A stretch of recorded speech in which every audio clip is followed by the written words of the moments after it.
Jay White is All Elite. We've got an update on his negotiations with AEW. Plus, did the Switchblade choose All Elite Wrestling over World Wrestling Entertainment? We've got details on that. Plus, AEW Fight Forever, the very latest on AEW's console video game. Will we still be waiting forever to play Fight Forever? We've got the latest details on that. Plus, could Kota Ibushi appear at AEW All in London inside Wembley Stadium? Dax Harwood gives 2 reasons why FTR decided to stay with All Elite Wrestling. We've got the ratings for this past week's edition of AEW Dynamite. An update on Jeff Hardy after a recent photo emerged of him sporting a bit of a nasty eye after undergoing surgery. Minoru Suzuki wants a match against Chris Jericho, and Ring of Honor World Women's Champion Athena wants a match against Naomi.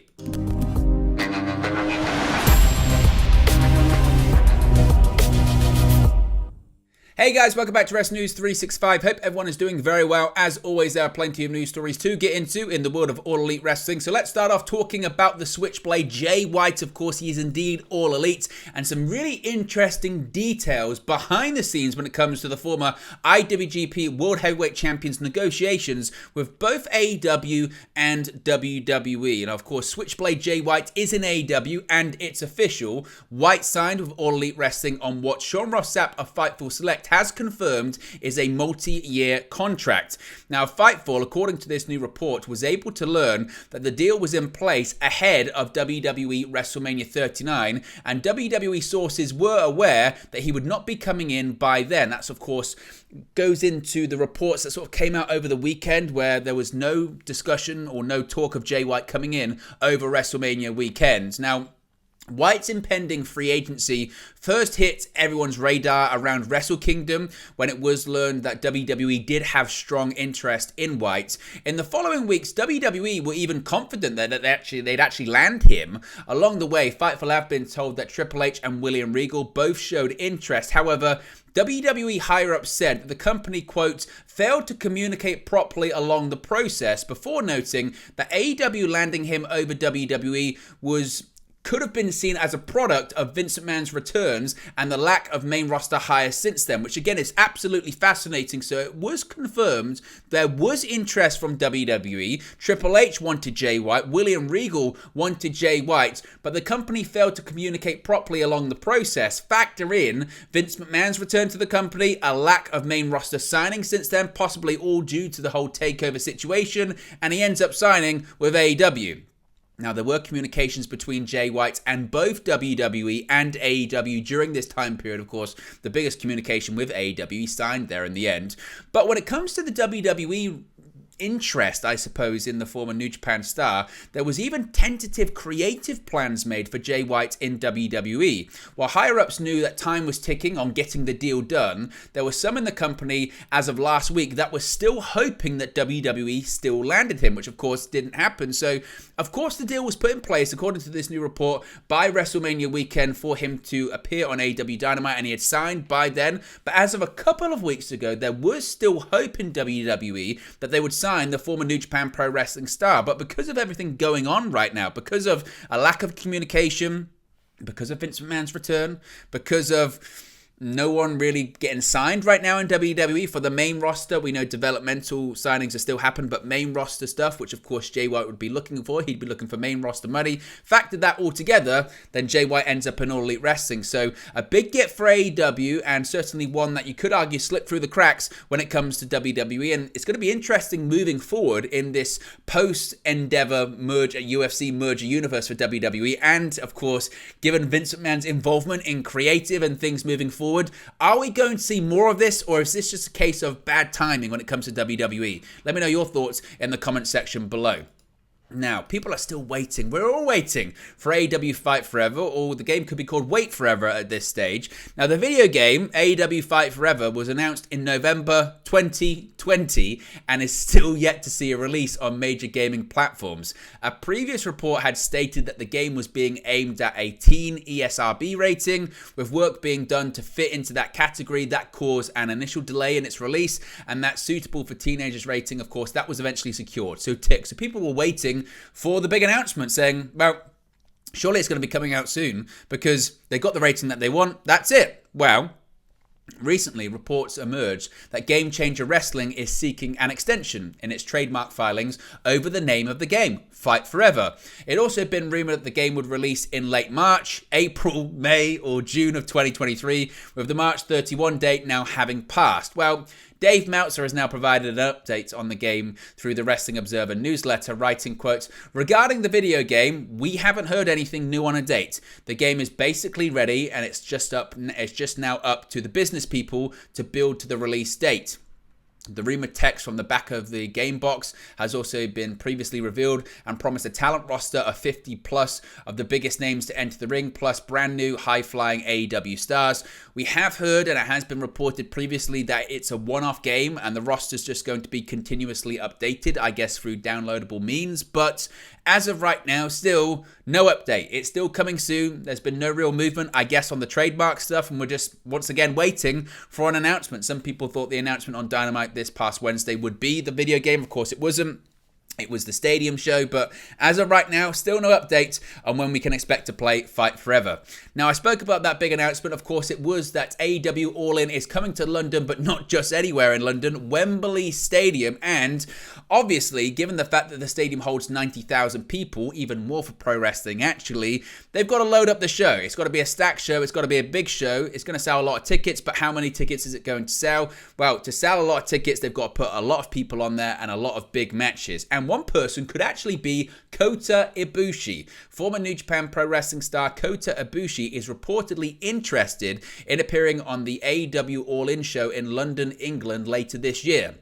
AEW will make its UK debut with a huge show on August 27, with AEW All In London at Wembley Stadium announced on this week's edition of AEW Dynamite on TBS. With Wembley Stadium able to hold 90,000 fans, there's been a lot of speculation about what Tony Khan could do and book to fill all of the seats at the stadium. Dark Perusu Flocion has now revealed that Kota Ibushi has expressed, quote, high interest in competing on this card, sharing the following to Twitter. Kota Ibushi as well confirmed with me that he has high interest to be on the All-In card with Kenny Omega, Young Bucks and Hangman Page in some capacity at Wembley Stadium. Of course, Ibushi has been a free agent since February when his New Japan Pro Wrestling contract expired. Amid speculation about potential WWE and AEW moves, Ibushi has argued that he's probably better suited to AEW than Japan and thought so since the 2018 Independent All-In event. At All-In in 2018, Ibushi teamed with the Young Bucks to defeat Bandido, Rey Fenix and WWE Hall of Famer Rey Mysterio. The event is widely viewed as the catalyst for AEW, which was announced in January of 2019. So not only does Ibushi have interest in appearing at All In London, but he also has strong interest in signing with AEW. So in the same vein that Jay White has recently become All Elite, don't be surprised if Kota Ibushi is the next person to sign with AEW in the next couple of weeks and or months. Of course, we have brand new AEW World Tag Team Champions, that being FTR, and seemingly that would put an end to the speculation surrounding the tag team's future. Wednesday night on AEW Dynamite, FTR's Dax Harwood and Cash Wheeler not only won the AEW World Tag Team Championships by defeating the Guns, but they also managed to keep their AEW careers intact in the process. There had been speculation surrounding FTR's future plans, and as recently as of a few weeks back, Harwood stated that he and Wheeler had made their choice. Now that we've seen it fully play out, Harwood took to Twitter Thursday to chastise one individual and revealed the reason and reasons why FTR decided to stay with AEW. Quote, give us the belts or we're going back to WWE. Definitely not that schedule keeps me away from my wife and daughter too much, and AEW will allow us to give back to wrestling, he tweeted in response to one fan declaring, the only reason they won, I guarantee you, is because they threatened that if they didn't win, they would walk for WWE. For what it's worth, Wheeler also comically chimed in with a sarcastic, who told you? Now, cynical fans can roll their eyes at that reasoning all they want, but FTR aren't the first performers to prefer their schedule to WWE's grueling travel demands. They likely won't be the last either, and when it comes down to money, whether it was Tony Khan or WWE, Harwood and Wheeler probably weren't going to have much trouble in terms of getting paid their worth. In the meantime, FTR are now AEW World Tag Team Champions for a second time since making their All Elite Wrestling debut in 2020. They've collected the AAA World Tag Team Championships, the Ring of Honor World Tag Team Championships, and IWGP Tag Team Championships too, holding all 3 sets of titles at the same time before losing them all, but now the AEW World Tag Team Champions once again, and sticking around for the foreseeable future.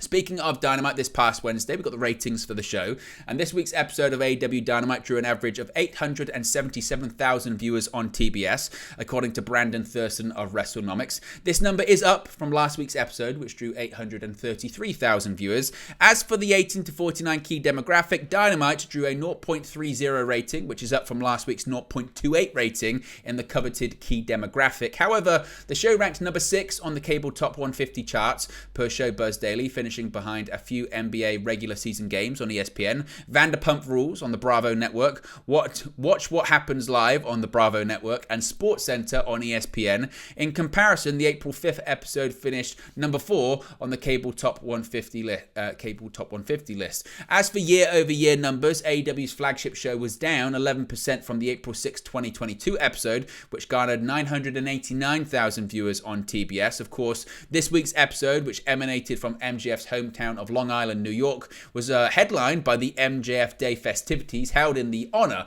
of the AEW World Champion.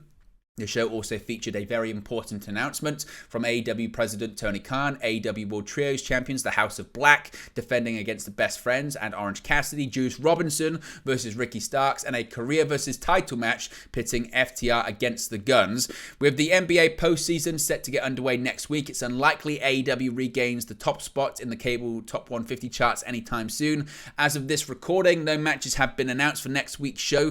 The show will likely be built around the fallout of Jay White's debut, AEW's UK debut on August 27, and FTR's career-saving victory over the Guns. Meanwhile, the second episode of AEW All Access drew 339,000 viewers, which is up slightly from the prior week, which was 328,000 viewers garnered by the premiere episode. The reality show ranked number 33 in the cable top 150 charts as well. Now let's switch gears here and talk about Jeff Hardy. Now this picture you can see on the screen right there had quite a few people talking. It's one of the first times we've seen Jeff Hardy out in public actually since his legal issues last year. And following a recently posted photo of Jeff Hardy enjoying a holiday following eye surgery, an update on the AEW star has been revealed. A fan of Jeff Hardy managed to get a selfie with the AEW star and said of Jeff Hardy that he could have not been more generous and likable.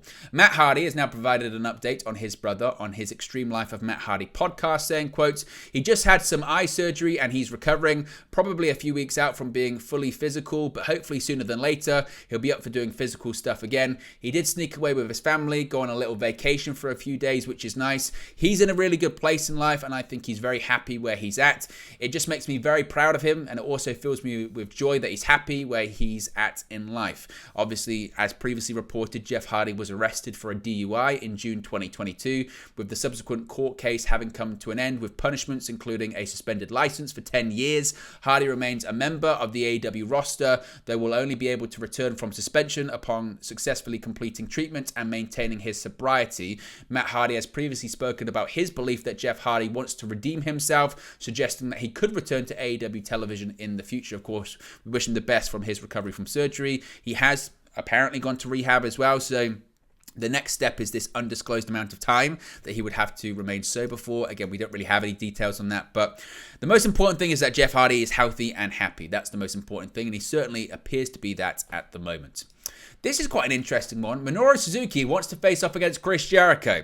Now, Japanese wrestling legend Minoru Suzuki has named an AEW star he wants to face in the future. While many wrestling fans know Suzuki from his work in New Japan Pro Wrestling, the popular star has wrestled for a number of promotions in recent years. Speaking with the Wrestling with Honor platform, Suzuki confirmed that he's still wrestling for New Japan with the hope of eventually winning the IWGP World Heavyweight title, saying, quote, "Of course, I'm still aiming for IWGP. That's one of the reasons why I continue to fight in New Japan Pro Wrestling."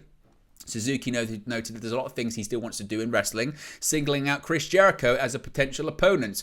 "I think there are still many more things I can do in pro wrestling, but I hope in the near future I can fight Chris Jericho." Suzuki has wrestled for AEW a handful of times, most recently defeating QT Marshall at the Dark Elevation taping in April 2022. Jericho most recently competed on the March 15 edition of Dynamite, unsuccessfully challenged for House of Black's AEW Trios titles in three-way action. It is expected he's going to face off against Keith Lee in an upcoming episode of Dynamite after a backstage segment this past week too. Finally, Athena, the Ring of Honor World Women's Champion, wants a match against former WWE star Naomi. Appearing on Renee Paquette's podcast, The Sessions, Ring of Honor Women's World Champion Athena made it clear that one highly sought-after free agent in professional wrestling is the real deal. Describing her friendship with Trinity FATU and how she came to be backstage at Supercard of Honor, Athena said, quote, "I love Trin. First off, Trin and I didn't get to have a lot of interactions in WWE. After I got released, she stayed in touch, which is very important to me. We talk almost every day. When we both found out we were in town, we were like, we got to see each other." Athena said she invited Trinity to the show and was happy to see she was there. However, she did catch a stray look from Fatu that led her to believe their paths could cross in the ring again, and also that the rest of the professional wrestling world is not ready. She went on to say, quote, "I remember being post-match, I raised the belt up and I was like, yeah, and I look at Trin and she's mean-mugging me. She's one of those people that I need that match with. I want to see what she can do because this is coming from someone that shared the ring with her. You're not ready for Trinity. You really aren't." So who knows? Trinity Fatu, as of right now, I guess she's a free agent. She's no longer with WWE, but she hasn't signed anywhere yet, and we don't really know what she's going to be doing in professional wrestling moving forward. But there you go, guys. It's the latest AEW/Ring of Honor news. Let me know your thoughts in the comment section below. Be sure to smash a like on the like button. Be sure to subscribe bottom right-hand corner. Remember, you can join the WN365 roster by clicking that join button, and I'll speak to you again very, very soon. Hey guys, thank you for watching, listening, streaming, or however you come across this video today. Be sure to click on the video on the right there to watch our next video, or click the bottom there to subscribe, or the bottom right hand corner. Thank you very much, and I'll speak to you again very soon.